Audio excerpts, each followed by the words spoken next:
Hey, I'm Chris Nagano. I'm Chief of Endangered Species at our Sacramento Fish and Wildlife Office in Sacramento. I guess before you ask questions, if I could address two of the comments that came up. The first speaker, I think, might have misinterpreted some of Kay's comments from the last hearing, but under, and Eric or Mike could probably go into better detail than I, but under our HCP regulations, we can deny permits that are going to jeopardize the listed species. They probably know more specific examples, but on San Bruno Mountain itself, my first boss, Gail Kubetich, dealt with a pipeline, gas pipeline, that was proposed to go over the mountain, and that, as I recall, never even became an amendment because the service said, don't, the impacts are going to be too great, think of something else, and I believe they did. And as far as denying HCPs, from personal experience, a defense contractor down in San Jose wanted to put a roadway through bay checker spot habitat, and I was part of the team that analyzed that. And we actually sent them a letter that said that the impacts are going to be so great, we recommend that you don't even apply. So, we don't rubber stamp it, despite what people may think. We don't rubber stamp things. We go through some very detailed analysis on these projects, and they withstand legal challenge. As far as the letter that Ken mentioned, that was me. That was my letter. I wrote it in 1983, and I was just out of college. A friend of mine, Larry Orsak, who was a graduate student at Berkeley, who was very concerned about San Bruno Mountain, wrote a number of us, and he said, these are what I think the problems are. Can you write a letter? And a number of us, if I haven't seen the FOIA request, but those letters were probably also sent.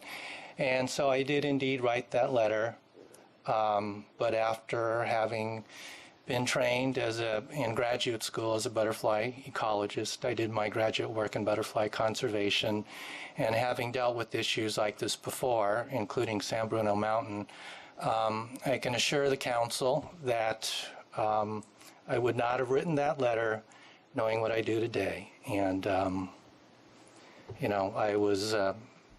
wasn't aware of all the issues, so my state of knowledge is much greater now. So if you have any questions, I'll be glad to answer them. I have a question. The rest of the council, go ahead, Seppi. Thank you again for coming. Appreciate that. You've heard public comments for the last two sessions that we've had. Yes. As a council member, I need to listen to the facts and make the right decision for this community. If you have to summarize some facts that I need to bear in mind in making my decision tonight, what would those facts be? The facts would be that invasive vegetation, invasive plant species, someone mentioned oxalis, which is one of a number of invasive plants that are outcompeting the native vegetation, including the food plants and the nectar plants of the listed butterflies, as well as other wildlife and plants, is a serious problem. The other biological problem, is coastal scrub, which is also crowding out the grasslands used by both the mission blue and the clippy silver spot. And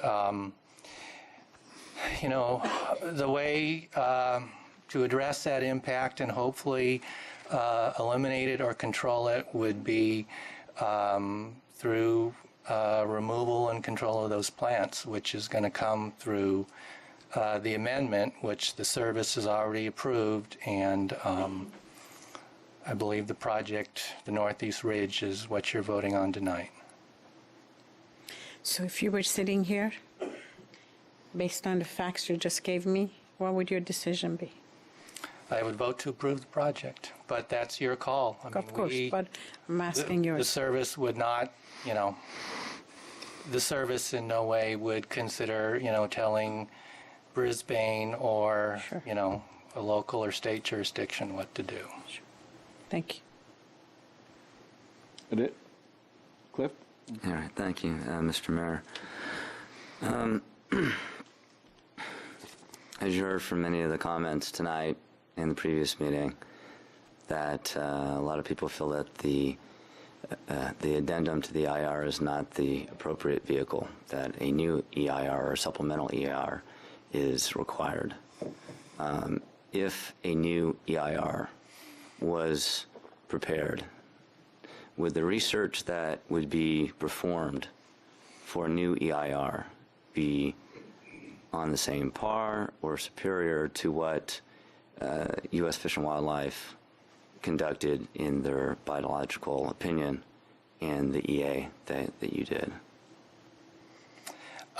It would be additional information based on the information that's been gathered and the way the trends are for the butterflies and the invasives.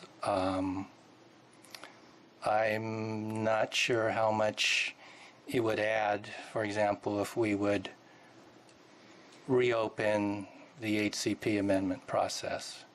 I'm not a CEQA specialist, so Okay, so you're not the right person to ask that I question. don't really know how to address your CEQA question. Okay. One of the documents that we received from staff was this paper in regards to evaluating the monitoring schemes that were used for the HCP and trying to extract the useful data from the monitoring techniques that were used. Did you have a chance to take a look? Yes, I have.